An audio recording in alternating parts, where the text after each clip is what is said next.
رمضان المبارک کو ہم ضائع نہ کریں، اور ضائع کرنے کا سب سے آسان طریقہ یہ ہے کہ جو افطار پارٹیاں ہوتی ہیں، اس سے پہلے بھی میں نے شاید عرض کیا تھا، افطار پارٹیوں سے اپنے آپ کو بچائیں، خصوصاً سیاسی افطار پارٹیاں، اس لیے کہ الیکشن کا اعلان ہو چکا ہے، اب سارے دلوں سے باہر آ جائیں گے، سب آ جائیں گے، کوئی نہیں بچے گا، سارے چوہے بعد جی، اور خوش ہوتے ہیں لوگ بھی کہ مجھے فلاں نے بلایا ہے۔ ارے بھائی کیوں بلایا اس نے؟ اپنی مطلب کے لیے تمہیں بلایا ہے۔ میں خود ایک اپنی آنکھوں سے دیکھا ہوا ایک بات بتاؤں، تقریباً 12 یا 13 سال پہلے ایک پارٹی ہوئی شیواجی نگر میں، میں بھی تھا وہاں۔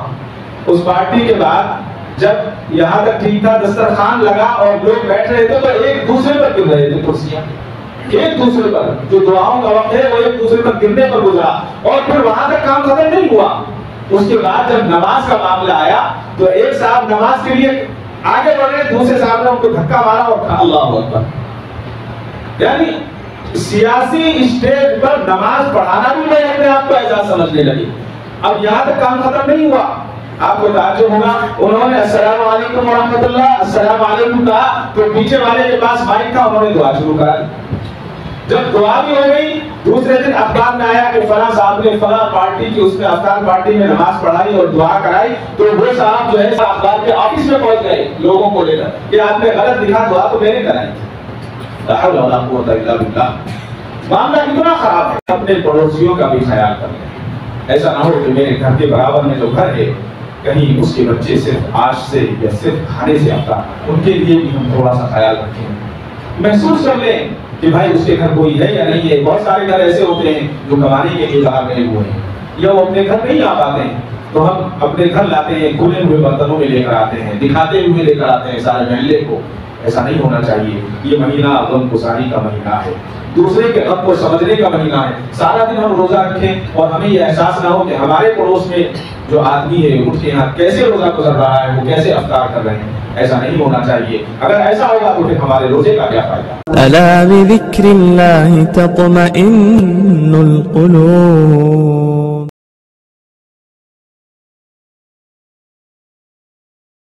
الحمد لله نحمده ونستعينه ونستغفره ونؤمن به ونتوكل عليه ونعوذ بالله من شرور أنفسنا ومن سيئات أعمالنا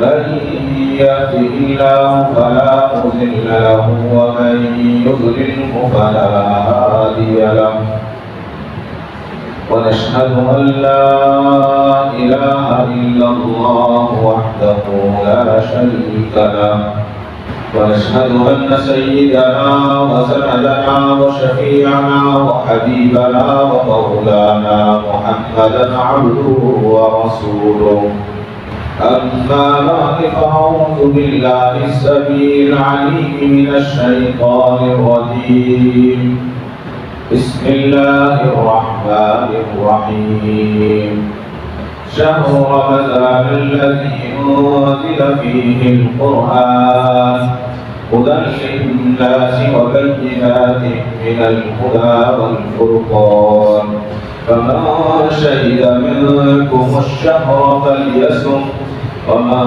كان مريضا أو على سفر فعدة من أيام أخرى يريد الله بكم اليسر ولا يريد بكم العسر ولتكملوا العدة ولتكبروا الله على ما هداكم ولعلكم تشكرون صدق الله مولانا العظيم وصدق رسوله النبي الكريم وعلى آله وأصحابه وأزواجه وذرياته وأهل بيته أجمعين والحمد لله رب العالمين۔ محترم حضرات، قرآن کریم کی ایک طویل آیت میں نے آپ کے سامنے تلاوت کی ہے، جس میں اللہ تعالیٰ نے فرمایا ہے، جس کا ترجمہ یہ ہے کہ رمضان کا مہینہ ہے جس میں قرآن نازل کیا گیا ہے، لوگوں کو ہدایت دینے والا، روشن دلیل ہدایت دینے والی اور حق و باطل میں فیصلہ کرنے والی۔ سو تم میں سے جو شخص اس مہینے میں موجود ہو وہ ضرور اس ماہ کے روزے رکھے، اور جو مریض یا مسافر ہو وہ روزے نہ رکھے، تو دوسرے دنوں میں اس کو پورا کرے۔ پھر فرمایا اللہ تمہارے ساتھ آسانی کا ارادہ فرماتے ہیں، اللہ تعالیٰ تمہیں مشکل میں ڈالنے کا ارادہ نہیں رکھتے، اور تاکہ تم مطلوبہ یعنی جو تعداد پوری کرنی ہے وہ تعداد پوری کر سکو، اور اللہ کی کبریائی بیان کرو، اور اس نے تم کو ہدایت دی تاکہ تم شکر ادا کرو۔ جیسا کہ عرض کیا کہ یہ مہینہ وہ مہینہ ہے جس میں قرآن کریم نازل کیا گیا، اور ساری عبادات قرآن سے ہیں۔ اگر آپ کو سنت پڑھنا ہے تو قرآن پڑھنا ہے، نفل پڑھنا ہے تو قرآن پڑھنا ہے، ورد پڑھنا ہے تو قرآن پڑھنا ہے، یعنی ساری عبادات قرآن سے ہیں۔ قرآن پڑھنا ضروری ہے۔ میں یہ کہوں کہ میں نفل پڑھوں گا لیکن سورہ فاتحہ نہیں پڑھوں گا، نماز نہیں ہوگی۔ اسی طرح سے صرف سورہ فاتحہ پڑھوں گا لیکن اس کے ساتھ دوسری سورت نہیں پڑھوں گا، نماز نہیں ہوگی۔ تو یہاں اس مہینے کی اہمیت قرآن کی وجہ سے دوبارہ ہو گئی۔ قرآن کریم تراویح میں پڑھا جاتا ہے، سنا جاتا ہے۔ جیسا کہ ہم دیکھتے ہیں کہ کسی مسجد میں 27 میں ختم ہوتا ہے، کسی مسجد میں 29 میں ختم ہوتا ہے، کسی مسجد میں 10 دن میں ختم ہوتا ہے، کہیں 15 دن میں ہوتا ہے۔ یہ تراویح کا جو مسلسل سلسلہ ہے، یہ اللہ تعالیٰ اللہ تبارک و تعالیٰ پوری امت کی طرف سے حضرت سیدنا عمر فاروق رضی اللہ تعالیٰ کو اجر عظیم عطا فرمائے۔ انہوں نے باجماعت تراویح اور قرات تراویح کے قرآن کے اہتمام کا حکم دے کر قرآن کریم کی حفاظت کا ذریعہ اور سبب بنے۔ کمانے والی ذات اللہ کی، لیکن حضرت عمر فاروق رضی اللہ تعالیٰ نے اس پر پابندی فرمائی۔ مروی ہے کہ ایک مرتبہ حضرت علی کرم اللہ وجہ رمضان کی پہلی شب میں مسجد نبوی سے گزرے تو وہاں قرآن کریم پڑھنے کی آواز آپ کو سنائی۔ جب آپ نے قرآن کریم کی آواز سنی تو بے اختیار فرمایا اللہ تعالیٰ حضرت عمر کی قبر کو نور سے بھر دے، جیسا کہ انہوں نے اللہ کی مسجدوں کو قرآن کریم کی تلاوتوں سے منور کیا ہے، یعنی قرآن کی تلاوت سے روشن کیا ہے مسجد کو۔ اور حضرت عمر کے بارے میں اسی طرح کا جملہ سیدنا حضرت عثمان غنی رضی اللہ تعالیٰ کا منقول ہے۔ واقعہ یہ ہے کہ اگر اس انداز پر تراویح قرآن کریم کو سننے کا اور سنانے کا رواج نہ ہوتا تو کتنے ہی حفاظ حفظ کرنے کے باوجود اپنے حفظ کو باقی نہیں رکھ سکتے۔ حفظ کو کر لیتے قرآن کریم، لیکن جب وہ سننے سنانے کا مستقل یہ نہ چلتا تو اس کو باقی نہ رکھ سکتے۔ تراویح میں سننے کی اور سنانے کی فکر کی وجہ سے سال میں کم سے کم ایک مرتبہ اکثر حفاظ کرام اثر کو یاد کر لیتے ہیں اور سنا لیتے ہیں اور سن لیتے ہیں۔ اس لیے بزرگان دین کا معاملہ یہ رہا ہے کہ رمضان المبارک کے اندر قرآن کریم کی تلاوت کو اضافے کے ساتھ کیا کرتے تھے۔ ان لوگوں کا معمول روزانہ کا تھا تلاوت کا، لیکن جب رمضان آتا تو اس میں اضافہ ہو جاتا اور زیادتی ہو جاتی تھی، اور بہت زیادہ پڑھا کرتے تھے اور سنا کرتے تھے۔ اس کی تفصیل انشاءاللہ عرض کروں گا۔ یہاں ایک معاملہ یہ ہے کہ ایک سنت تو پورا قرآن سننا ہے، چاہے وہ 2 دن میں سنے، 6 دن میں سنے، 10 دن میں سنے، لیکن ایک سنت یہ ہے کہ پورے مہینے تراویح پڑھنا ہے۔ اب یہاں غلط فہمی ہوتی ہے کہ بہت سارے لوگ جلدی جلدی سنتے ہیں اور سننے کے بعد جو ہے اس کے بعد وہ تراویح کو بھول جاتے ہیں، چھوڑ دیتے ہیں۔ یہ کسی بھی طرح سے مناسب نہیں ہے اور یہ ٹھیک نہیں ہے کہ اس کو بعد میں چھوڑا جائے۔ یہ ہے کہ چاہے آپ پورا ایک پارہ نہ سنیں، 1.5 پارہ نہ سنیں، آدھا پارہ سنیں، پاؤ پارہ سنیں، یا 10 سورتوں سے آپ تراویح پڑھ لیں، یہ ساری چیزیں ہیں۔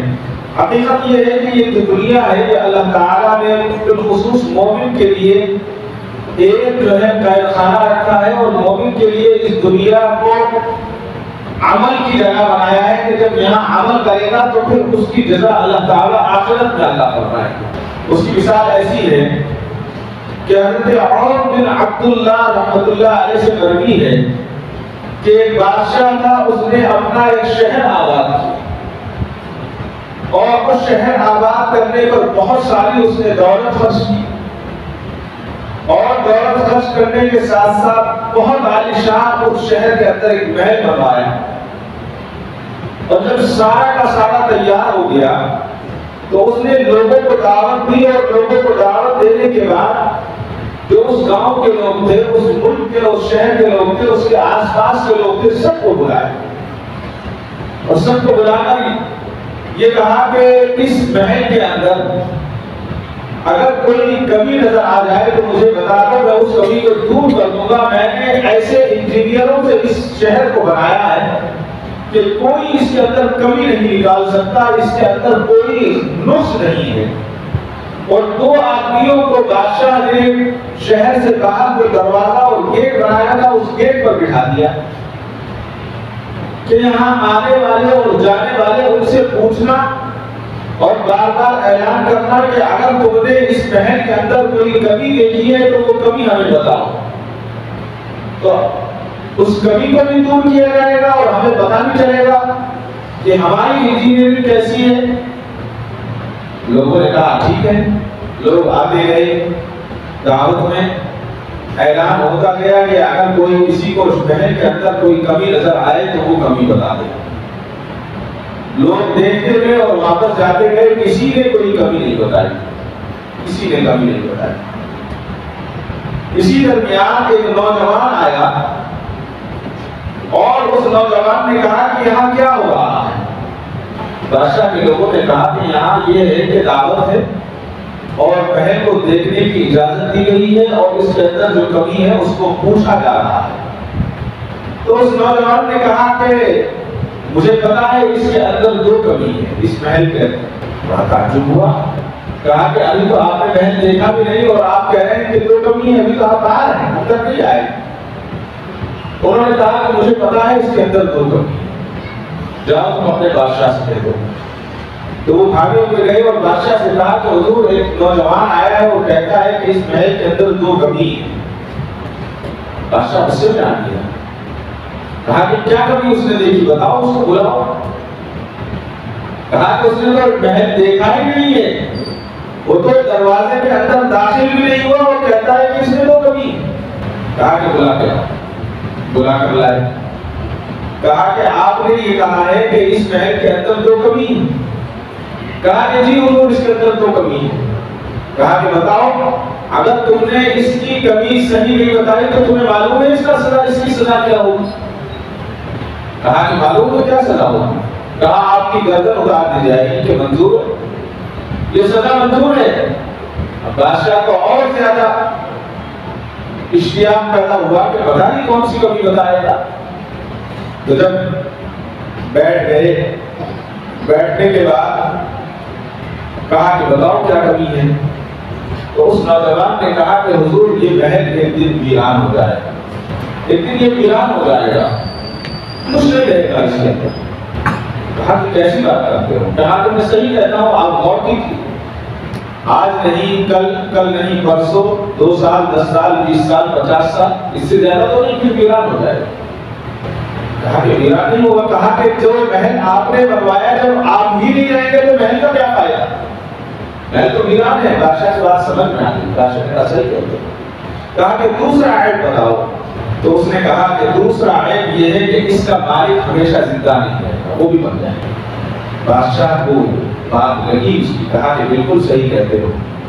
کہا کہ مجھے کیا کرنا چاہیے؟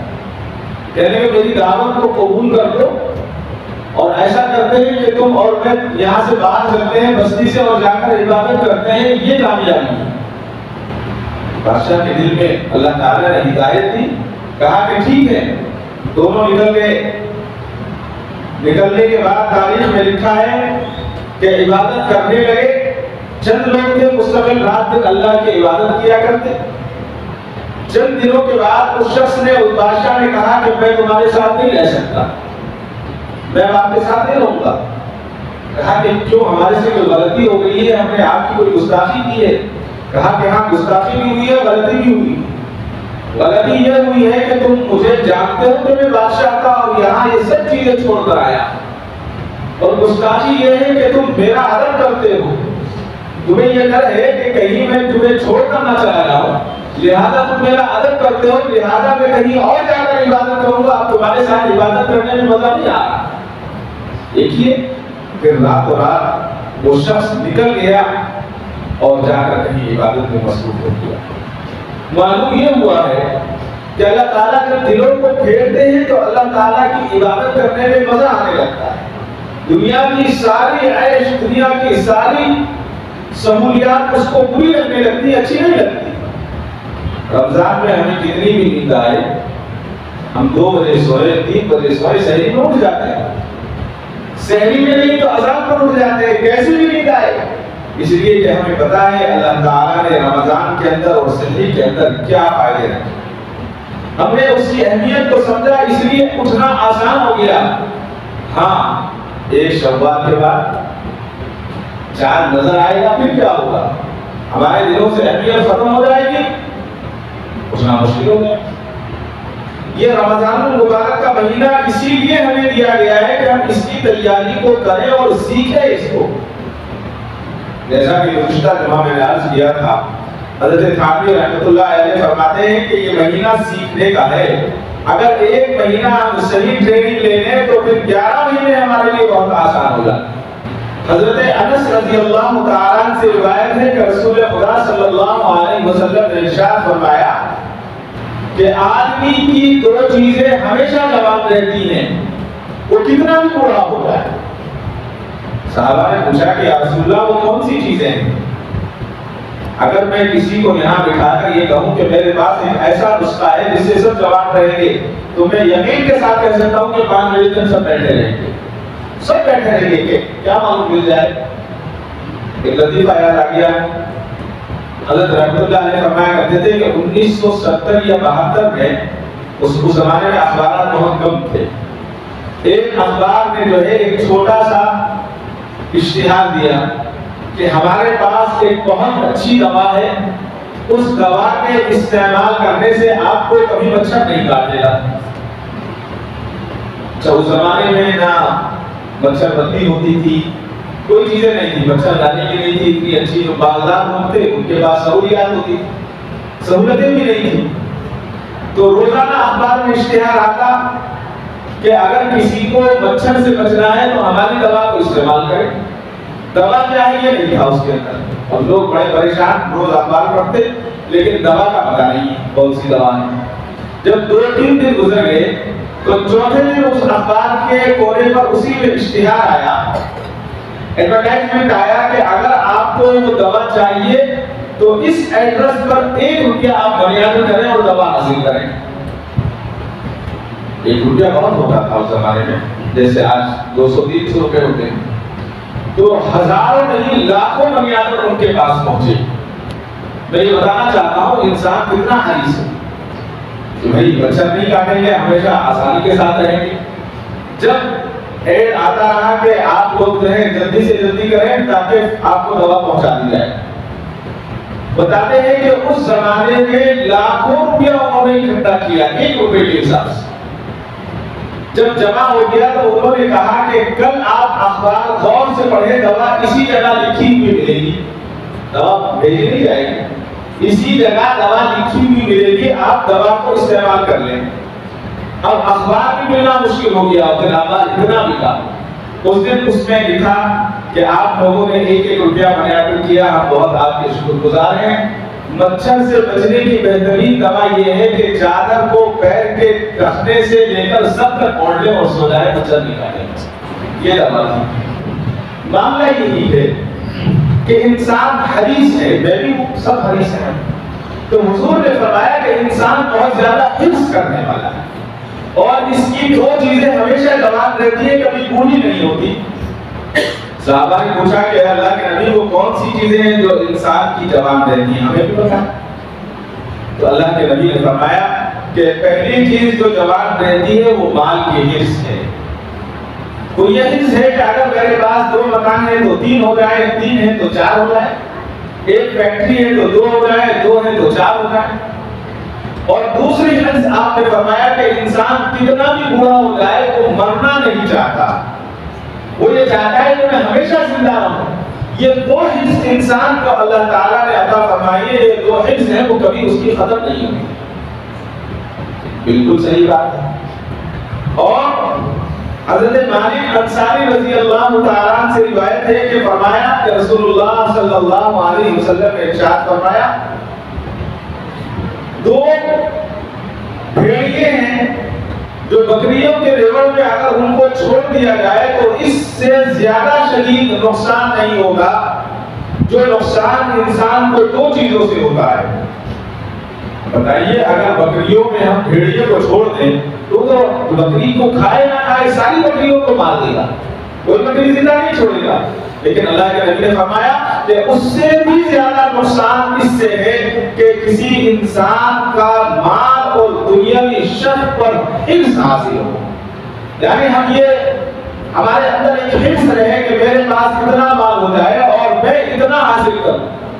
مال جو ہے وہ ضرورت کے لیے ہوتا ہے، ضرورت کے تحت اللہ تعالیٰ انسان کو مال عطا فرماتے ہیں تو انسان اپنی ضرورت پوری کر لے اور اس کے بعد جو دوسروں کی ضرورتیں ہیں اس کے کام آئے، یہ اصل چیز ہے. حضرت ابن عباس رضی اللہ تعالیٰ سے روایت ہے، فرماتے ہیں کہ میں نے رسول اللہ صلی اللہ علیہ وسلم کو ارشاد فرماتے سنا. کیا آپ کی حدیث ہے کہ اگر ابن آدم کے پاس مال کی دو وادیاں ہو تو وہ تیسری وادی چاہے گا. وادی کس کو کہتے ہیں؟ محلے کو، شہر کو. اگر ایک محلہ انسان کے پاس مال سے بھرا ہوا ہو تو انسان چاہے گا کہ دوسری مل جائے اور دوسری سے تیسری مل جائے. اور فرمایا ابن آدم کا پیٹ بھرتا نہیں ہے. میرے پاس کتنا بھی مال ہو پیٹ نہیں بھرے گا. فرمایا کہ اس کے مال کو کتنا بھی مال اس کو دے دیا جائے اس کا پیٹ نہیں بھرے گا. پیٹ بھرنے کے لیے وہ ایک چیز ہے جو اس کا پیٹ بھر سکتی ہے، وہ ایک ہی چیز ہے. اور وہ کون سی چیز ہے؟ اللہ کے نبی نے فرمایا اس کا اگر اللہ اس پر مہربان ہو جائے اور وہ مال کے حص نکال دے تو اس کا پیٹ بھر جائے گا، ورنہ تو قبر کی مٹی کے علاوہ اس کا کوئی پیٹ نہیں بھر سکتا. قبر کی مٹی ہی پیٹ بھر سکتی ہے ہمارا، ورنہ کوئی چیز مال کے حص کا پیٹ نہیں بھر سکتی. یہ مہینہ اصل میں میں عرض کر رہا تھا کہ یہ مہینہ رمضان المبارک کا کہ قرآن کا مہینہ ہے. شیخ الحدیث حضرت شیخ زکریا رحمۃ اللہ علیہ مہاجر مدنی جب رمضان کا مہینہ آتا تو عبادات کا انہماک بڑھ جاتا تھا. ان کی عبادات تو ایسی تھی کہ ہم رمضان میں بھی نہیں کر پاتے. حضرت والد صاحب رحمۃ اللہ علیہ فرمایا کرتے تھے کہ حضرت مغرب کی نماز پڑھ کر جب اوابین کے لیے کھڑے ہوتے تو 12 کے 12 مہینہ رمضان کے علاوہ روزانہ 8 پارے پڑھا کرتے تھے. حضرت میں اور آپ 8 پارے اگر ایک دن میں پڑھیں تو ہم 8 دن کے لیے غائب ہو جائیں گے. سچی بات ہے، ہمارے اندر ایمانی طاقت ہے ہی نہیں. بیگانہ ساری بزرگ سارے دن کی مصروفیات، اس کے باوجود روزانہ مغرب کے بعد 8 پارے پڑھنا. اللہ تعالیٰ ان لوگوں کا تھوڑا حصہ ہمیں عطا کرنا. آپ کے تعلق سے آتا ہے کہ 40 پر 2 سال تک رمضان المبارک میں روزانہ 30 یا 35 جز پڑھنے کا آپ کا معمول تھا قرآن کے روزانہ. اور رمضان جیسے ہی شروع ہوتا لوگوں سے ملاقاتیں ختم. کوئی رشتہ دار آئے، کوئی کچھ آ جائے، کسی سے ملاقات نہیں. پوری دنیا سے حضرت کے پاس خط آیا کرتے تھے. رمضان میں جو بھی خط آتا اسے اٹھا کر رکھ دیتے. پڑھنا بھی گوارا نہیں تھا. رمضان کے بعد اس کو پڑھا جاتا، اس کے جواب لکھوایا جاتا. اور فرمایا کہ ہمیشہ پورے انہماک کے ساتھ مسجد کے اندر وقت گزرتا. 35 30 اور 35 پارے پڑھتے. پھر مغرب کے بعد بھی اوابین کے اندر تلاوت میں قرآن کریم کی تلاوت ہوا کرتی. پھر تراویح کی تلاوت ہوا کرتی. تراویح کے بعد پھر تہجد میں پھر تلاوت ہوا کرتی. یہ بزرگوں کا معاملہ تھا. ظہر کے بعد مستقل ختم خواجگان وہ پڑھا کرتے تھے.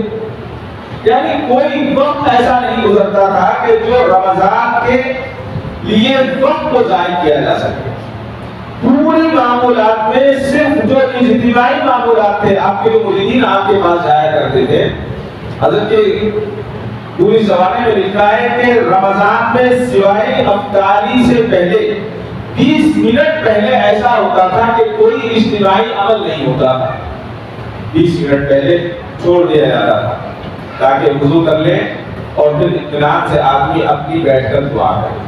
یہ صرف ان کا معاملہ نہیں تھا، اس طرح سے ان کے سارے ہمارے بزرگوں کا یہی معاملہ رہا. حضرت مولانا یحییٰ صاحب کاندھلوی رحمۃ اللہ علیہ کے تعلق سے آتا ہے کہ ایک جید حافظ قرآن، رمضان المبارک میں جگہ جگہ سفر کر کے احباب جو تھے، ان کے دوست احباب متعلمین، ان کو زبردستی اپنے گھر بلایا کرتے تھے حضرت مولانا یحییٰ صاحب رحمۃ اللہ علیہ. اور ایک عرصے تک آپ کا یہ معمول رہا کہ کاندھلے کے اندر 3 دن کے اندر قرآن کریم ختم کر لیا کرتے تھے.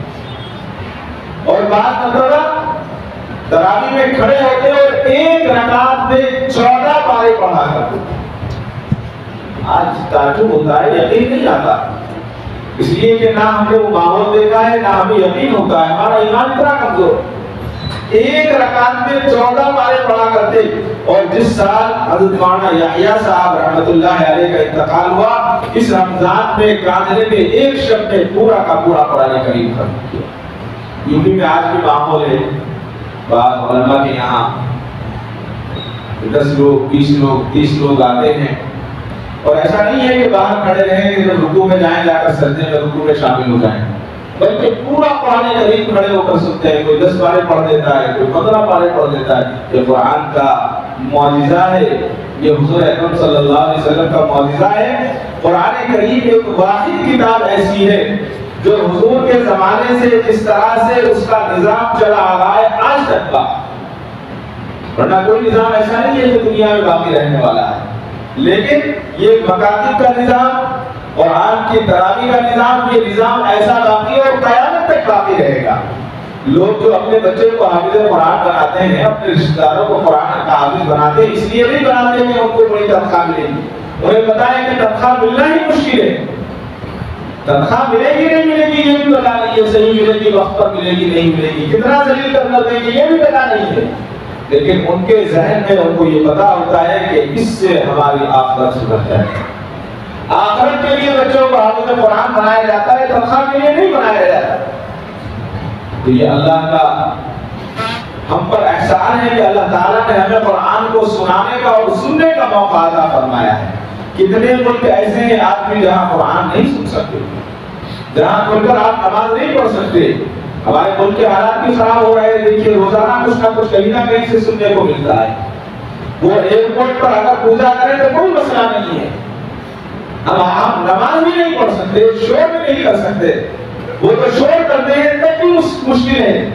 ابھی پچھلے 25 سے 26 شعبان میں چندی گڑھ ایئرپورٹ پر میں تھا، وہاں نماز پڑھنے لگے تو ایک صاحب آئے، دوسرے پولیس والے کہا صاحب آپ یہاں نماز پڑھتے ہیں. میں کہا کیوں؟ کہ نہیں یہاں آپ کو پتا ہے کہ 2 گورنمنٹ ہے اس صوبے کے اندر، آپ نماز پڑھیں گے تو فساد ہو جائے گا. میں نے کہا فساد کیسا ہوگا؟ یہاں ایک گھنٹی بجا میں اس سے کچھ نہیں ہوگا. کہ نہیں آپ بحث نہ کریں، آپ نماز نہ پڑھیں، پڑھنا ہے تو اندر ادھر جا کر پڑھیں. یہ حالات خراب کیے جا رہے ہیں. لیکن ان حالات میں پھر بھی اللہ نے ہمیں موقع عطا فرمایا ہے کہ ہم مسجدوں کے اندر قرآن کو سنیں اور سنائیں. افسوس ہوتا ہے کہ پہلے دن مسجد باہر تک فل تھی، اب آتے آتے مستقل کے نمازی رہ گئے تو ختم ہو گئے. جبکہ قرآن کو سننے کا اتنا اچھا موقع ہے. رمضان کے علاوہ تو ہمیں موقع ملتا نہیں ہے، تو اس موقع کو بھی ہم گنوا رہے ہیں. حضرت مولانا الیاس صاحب رحمۃ اللہ علیہ بانی جماعت تبلیغ کے متعلق آتا ہے کہ رمضان میں عبادت میں ریاضت میں آپ اتنا اضافہ فرما دیا کرتے تھے کہ اوابین اتنی طویل فرماتے کہ عشاء کی اذان ہو جائے. افطار حضور سے کر لیا اور اس کے بعد نماز پڑھی، نماز کے بعد اوابین میں لگ گئے تو عشاء کی اذان تک آپ تلاوت فرماتے رہتے. اور اس کے بعد تراویح میں خود پڑھایا کرتے. تراویح کے بعد تھوڑی سی دیر صرف کمر سیدھا کرنے کے لیے لیٹتے اور پھر اٹھ جاتے. اور تہجد کے اندر قرآن کریم پھر مستقل اسی طرح سے تلاوت فرماتے. فجر ہو جاتی، فجر کے بعد آتا ہے کہ فجر سے اشراق تک اور دوسرے وظائف فرماتے، اور رمضان کے اندر ساری کی ساری مشغولیات کو آپ چھوڑ دیا کرتے، کوئی مشغولیت نہیں۔ بانی تھے، جماعت کے بانی تھے، لیکن حضرت کی سوانح میں لکھا ہے کہ حضرت کے معمولات میں جو خود کا جماعت کا کام تھا اس کو بھی موقوف کر دیا کرتے تھے قرآن کی تلاوت کے، وہ بھی رمضان میں نہیں فرماتے، اور پھر پورا کا پورا دن آپ کی تلاوت میں گزرتا، عصر سے لے کر مغرب تک ایسا وقت تھا حضرت کا جس میں آپ تلاوت نہیں کیا کرتے تھے، اس وقت کے اندر حضرت ذکر بالجہر کیا کرتے تھے، یعنی جو تسبیح پڑھتے ہیں ہم لوگ اس تسبیح کو پڑھا کرتے تھے بلند آواز کے ساتھ۔ پھر اس کے بعد افطار ہوتا اور پھر وہی معمول، سونے کا تو معمول ہی نہیں تھا رمضان کے اندر۔ حضرت حاجی امداد اللہ مہاجر مکی رحمۃ اللہ علیہ کے تعلق سے آتا ہے کہ رمضان المبارک کی راتوں میں شب کی پوری بیداری کا اہتمام فرماتے، اور مغرب کے بعد 2 حافظ آپ کو اواخر میں قرآن سنایا کرتے تھے، ایک حافظ سناتا، پھر جب وہ تھک جاتا تو پھر دوسرا حافظ، اور اس کے بعد عشاء کے بعد تراویح نصف شب تک چلا کرتی تھی، آدھی رات تک آپ کی تراویح، اور اس کے بعد نوافل اور تہجد میں پھر 2 حفاظ سے آپ قرآن سنا کرتے تھے۔ ہم جو تراویح پڑھتے ہیں اس میں مسئلہ درمیان میں آ گیا ہے، اس میں تربیحہ پڑھائی جاتی ہے کہیں پر۔ تربیحہ کس کو کہتے ہیں؟ 4 رکعت کے بعد بیٹھنے کو تربیحہ کہتے ہیں۔ ہمارے یہاں کیا ہے کہ اگر امام صاحب قرآن کھولنے لگے یا پانی پینے لگے پیچھے والے کھڑے ہو جاتے ہیں، جبکہ سنت طریقہ یہ ہے، باہر سے ایسا ہی ہوتا ہے جہاں سنت پر عمل کیا جاتا ہے، 4 رکعت کے بعد کم سے کم اتنی دیر بیٹھا جائے کہ 25 مرتبہ درود شریف پڑھا جائے، یہ سنت ہے 25 مرتبہ۔ اب 25 مرتبہ درود شریف پڑھنے کے لیے 5 منٹ تو چاہیے، آرام کے ساتھ اگر پڑھنا ہے، یا 4 منٹ چاہیے یا اس سے زیادہ بھی وقت۔ تربیحہ کا مطلب یہ ہوتا ہے کہ اطمینان کے ساتھ بیٹھ کر، اب ہمارے یہاں امام کو بھی جلدی، مقتدیوں کو اس سے زیادہ جلدی رہتی۔ دیوبند کی جو مسجد رشید ہے، یہاں کے کچھ احباب ایک بار گئے بھی تھے، ان کو یاد ہو شاید، 4 رکعت کے بعد لوگ چائے پینے کے لیے چلے جاتے ہیں باہر میں، اور چائے پینے کا ہوٹل اتنی دور ہے جیسے یہاں سے لے کر یہ جو آگے کا بڑا والا روڈ ہے اتنی دور جاتے ہیں، اور چائے پی کر واپس آ جاتے ہیں، اس کے بعد دوسری 4 رکعت کے لیے کھڑے ہوتے ہیں۔ تو یہ تربیحہ ہے، یہ سنت بھی ہے، ایسا نہیں ہے۔ لیکن اگر میں یہ کہوں کہ چائے پینے کے لیے تو ساری مسجد چلی جائے گی ہمارے یہاں، چائے پینا سنت نہیں ہے، آرام کرنا، اطمینان کرنا سنت جی۔ تو تراویح جو ہے یہ اطمینان سے پڑھنے کی چیز، لیکن اللہ کا شکر ہے، اللہ کا کرم ہے کہ پہلے سے زیادہ اب بیداری آئی ہے، لوگوں کے اندر علم آیا ہے، سمجھداری آئی ہے۔ پہلے تو مسجدوں کا یہ حال تھا کہ ایک صف مسجد کے اندر، 2 صف مسجدوں کے اندر ہونا مشکل تھی، اور یہ سوچا کرتے تھے کہ کہاں جلدی ہو جائے گی، کہاں آدھا گھنٹے میں ہوگی، کہاں 30 منٹ میں ہوگی، وہاں تراویح پڑھا کرتے تھے۔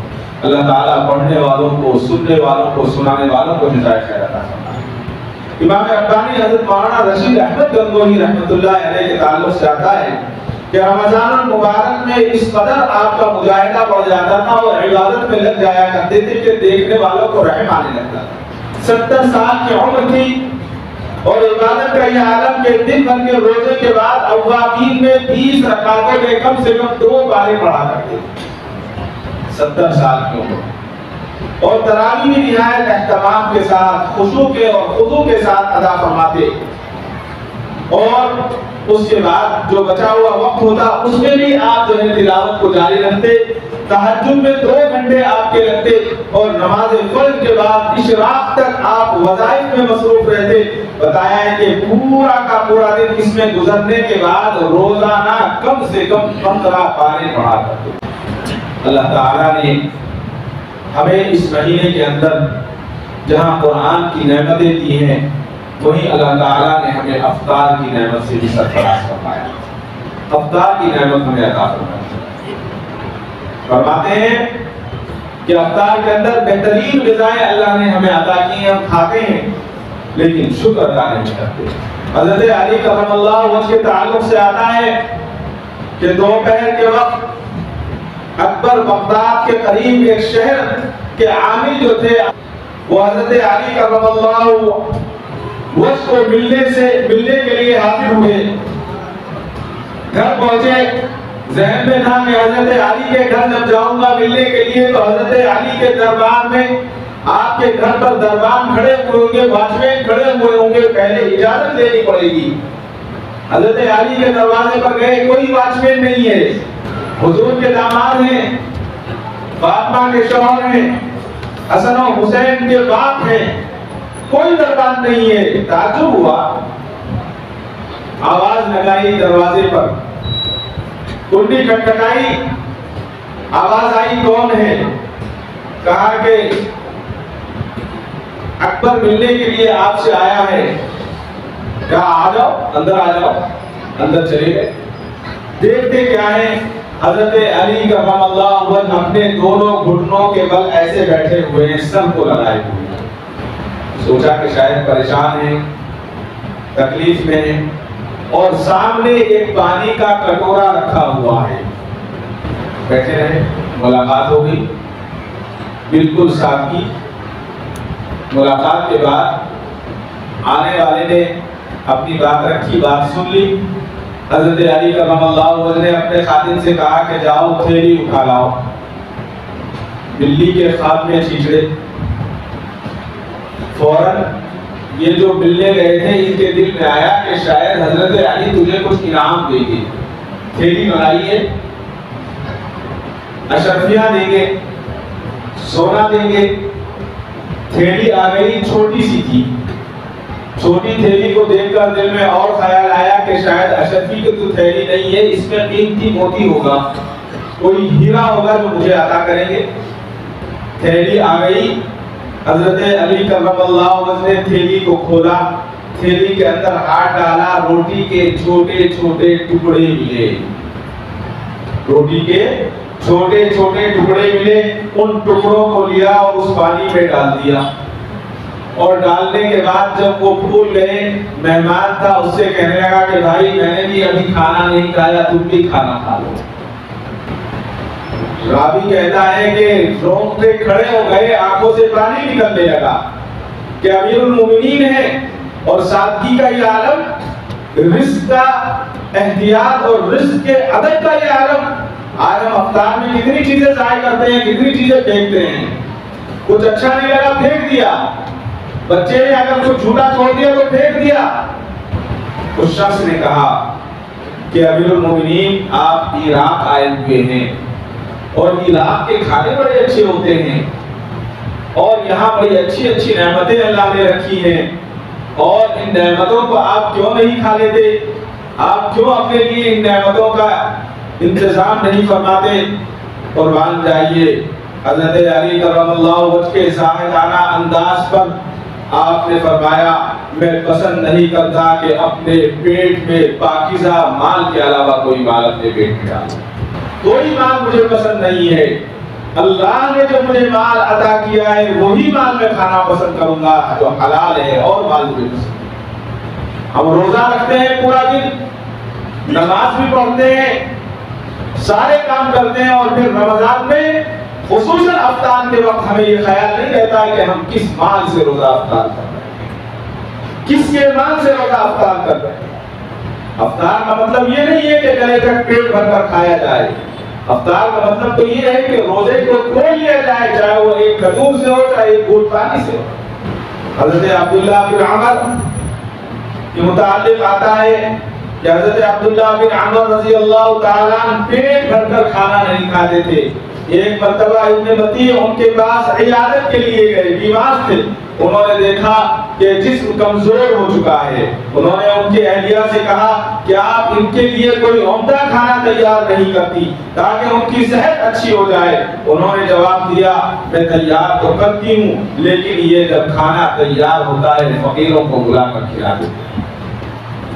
آپ نے ان سے بات کی اور کہا کہ آپ ایسا کیوں کرتے ہیں؟ عبداللہ ابن عمر سے کہا اے عبد الرحمن، اگر آپ پیٹ بھر کر کھانا کھا لیں تو آپ کی صحت اچھی ہو جائے گی.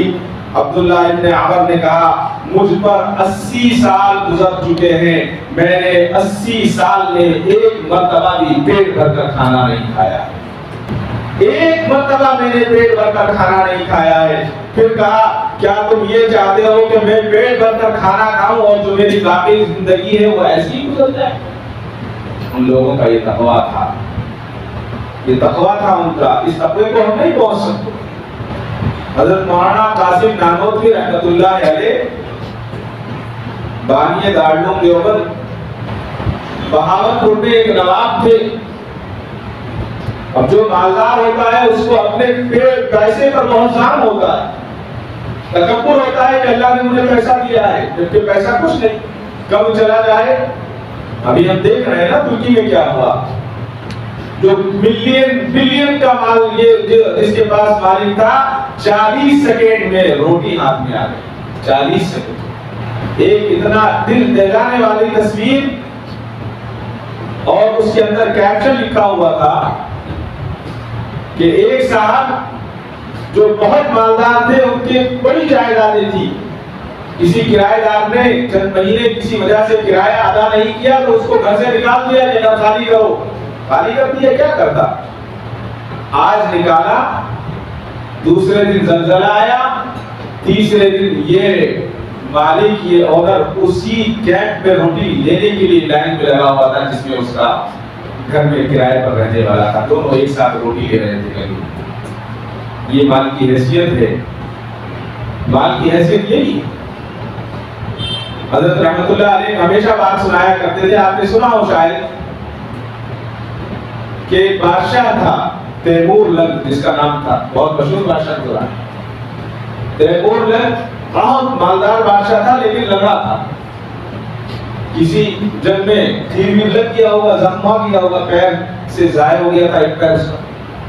تو ایک صاحب اس کے یہاں گانے کے لیے آئے، بہت اچھا انہوں نے گانا سنایا تو بڑا خوش ہوا، سننے کے بعد کہا کہ بھائی ان کو انعام دیا جائے، لیکن کہنے لگا کہ جو بھائی تم اپنا نام بتاؤ، نام کیا ہے؟ تو جو گانے والا تھا وہ اندھا تھا دونوں آنکھوں سے، تو اس نے کہا کہ میرا نام دولت ہے۔ تو تیمور لنگ نے کہا کہ دولت اور اندھی، دولت اور اندھی، تو اس کو بھی پتا تھا کہ تیمور لنگ لنگڑا ہے، کہا کہ دولت اندھی ہے اسی لیے لنگڑے کے گھر آئی ہے، ورنہ لنگڑے کے گھر نہیں آئی۔ جی دولت اندھی ہے اسی لیے لنگڑے کے گھر آئی ہے، نہیں تو کسی خوبصورت کے گھر جاتی۔ دولت کا کچھ پتا نہیں، آج میرے پاس، کل آپ کے پاس، کل پرسوں کسی اور کے پاس۔ تو بہاولپور کا جو نواب تھا اس کو اپنی دولت پر ناز تھا۔ اس نے کہا کہ میں ایک مدرسہ بنانا چاہتا ہوں، لیکن مدرسہ بڑا بھی ہو اور ایسا مدرسہ ہو کہ اس میں بہت بچے آئے پڑھنے کے لیے۔ لوگوں نے کہا مدرسہ بنانا آسان ہے، بچے لانا بڑا مشکل ہے، بڑا بھی ہو، اچھا بھی ہو، تعلیم بھی اچھی ہو، اساتذہ بھی اچھے بھی ہو، مشکل۔ کہنے لگے کہ نہیں، تلاش کرو کون آدمی ایسا ہے جو اس مدرسے کو اچھی طرح سے چلا سکے۔ تو چمچے تو ہر جگہ رہتے ہیں، لوگوں نے کہا کہ آپ مدرسہ بنائیے، آدمی تلاش کر لیں گے، لے آئیں گے۔ تو مدرسہ بن گیا۔ لوگوں نے کہا کہ حضرت مولانا قاسم نانوتوی رحمۃ اللہ علیہ کو لے آئیے، وہ مدرسہ چلائیے اچھی طرح سے۔ کہا کہ کون ہے وہ؟ کہا کہ دیوبند میں رہتے ہیں، بہت بڑے عالم ہیں، ان کو لے کر آنا چاہیے۔ کہ تنخواہ کیا ہونی چاہیے؟ کہ ان کی تنخواہ تو 4 روپے یا 5 روپے ہے، آپ جو دیں گے وہ آ جائیں گے۔ تو نواب نے کہا کہ جاؤ قاسم نانوتوی صاحب رحمۃ اللہ علیہ کو لے کر آؤ اور ان سے کہو کہ میں نے تمہاری تنخواہ 100 روپے کر دی ہے۔ اب 5 روپے کہاں اور 100 روپے کہاں؟ لوگ خوش ہوئے اور خوش ہو کر گئے کہ حضرت تو ضرور آ جائیں گے۔ حضرت کے پاس پہنچے، کہا کہ بہاولپور سے آئے ہیں، تو حضرت نے بڑی ان کی خاطر مدارات کی، مہمانداری کی۔ کہا کہ آنے کا مقصد یہ ہے کہ نواب صاحب نے ایک مدرسہ بنایا ہے، بہت عالیشان عمارت بنائی ہے، اس مدرسے کو چلانا ہے۔